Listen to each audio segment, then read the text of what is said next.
Tulang yang membentuk sistem rangka kita dihubungkan oleh bagian yang disebut sendi. Adanya sendi ini dapat membantu tubuh kita bergerak. Berdasarkan sifat geraknya, persendian dibedakan menjadi sinartrosis, sendi mati, amfiartrosis, sendi kaku, dan diartrosis, sendi gerak. Kita akan membahasnya satu persatu. Pertama, sinartrosis atau sendi mati merupakan persendian yang tidak memungkinkan terjadinya pergerakan. Sinartrosis ada dua macam. Sinostosis atau sinfibrosis adalah hubungan antar tulang yang dihubungkan dengan jaringan ikat serabut padat, contohnya pada tengkorak, dan sinkondrosis, persendian oleh tulang rawan hialin, misalnya hubungan antar tulang rusuk dengan tulang dada.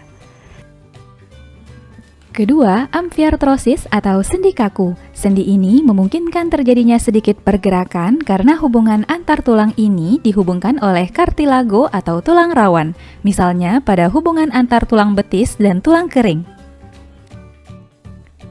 Dan terakhir, diartrosis atau sendi gerak. Persendian ini memungkinkan terjadinya gerakan tulang secara leluasa. Hubungan antar tulang ini dihubungkan oleh ligamen atau serabut pita elastis sehingga tulang dapat digerakkan dengan lebih mudah. Bagian-bagian sendi gerak sebagai berikut: ruang sinovial berisi cairan sinovial sebagai pelumas, ligamen berupa jaringan ikat yang menghubungkan kedua ujung tulang, kapsul sendi merupakan lapisan serabut yang menyelubungi rongga sendi, tulang rawan hialin berfungsi melindungi kedua ujung tulang yang membentuk persendian dari benturan keras.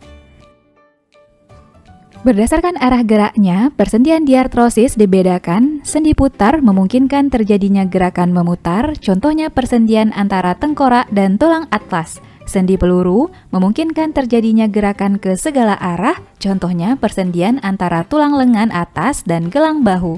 Sendi engsel memungkinkan terjadinya gerakan ke satu arah, contohnya persendian pada siku dan lutut. Sendi pelana memungkinkan terjadinya gerakan kedua arah, contohnya persendian antara tulang ibu jari dan tulang telapak tangan.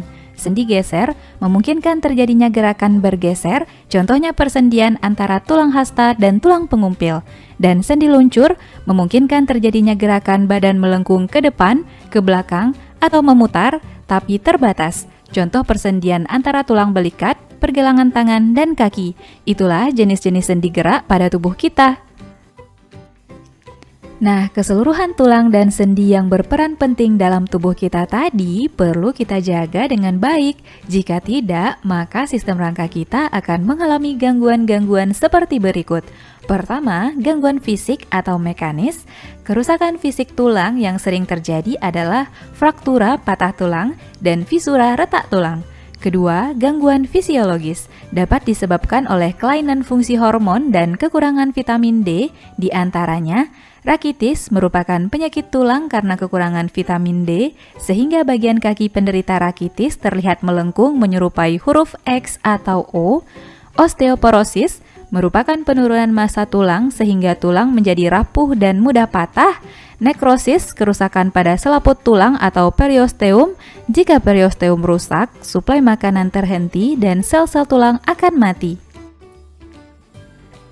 Selanjutnya, gangguan pada kedudukan tulang belakang berupa kifosis adalah keadaan tulang belakang yang bengkok ke arah belakang, lordosis adalah keadaan tulang belakang yang bengkok ke depan, skoliosis adalah keadaan tulang belakang yang bengkok ke samping, dan gangguan persendian seperti dislokasi terjadi akibat pergeseran tulang penyusun sendi dari posisi awal, sering terjadi pada sendi yang menghubungkan tulang lengan atas dan bahu.